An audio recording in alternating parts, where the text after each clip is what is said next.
Oknum polisi selingkuh dengan wanita bersuami digerebek warga. Warga perumahan Wonopringgo, Kabupaten Pekalongan, Jawa Tengah digegerkan dengan dugaan perselingkuhan oknum polisi berinisial Ibda MM yang digerebek pada Selasa, 25 November 2025.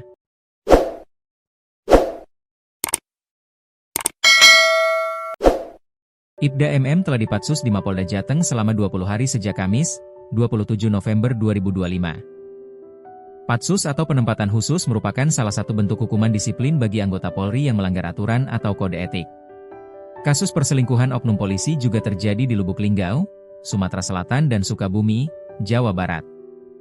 Berikut 3 kasus perselingkuhan oknum polisi. 1.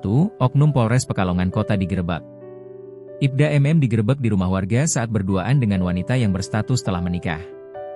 Anggota Satlantas Polres Pekalongan Kota itu memanfaatkan kondisi rumah yang sepi karena suami selingkuhan sedang ronda malam.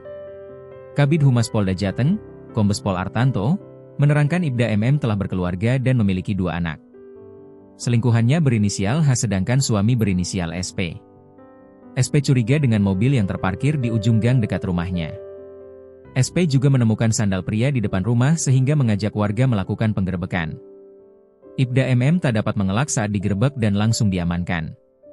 Nanti akan disidang etik, tandasnya, dikutip dari tribunjateng.com. 2. Video oknum Polres Lubuk Linggau jadi bukti. Anggota Polres Lubuk Linggau berinisial Brigadir An berselingkuh dengan wanita berinisial S yang telah menikah. Kasus ini terungkap pada awal Oktober 2025 setelah suami S menemukan video bukti perselingkuhan di handphone S. Kasih Humas Polres Lubuk Linggau, AKP Alwi, menyatakan kasus ini telah ditindak dan pelaku telah dipatsus. Jadi nanti akan dilakukan sidang kode etik, ucapnya.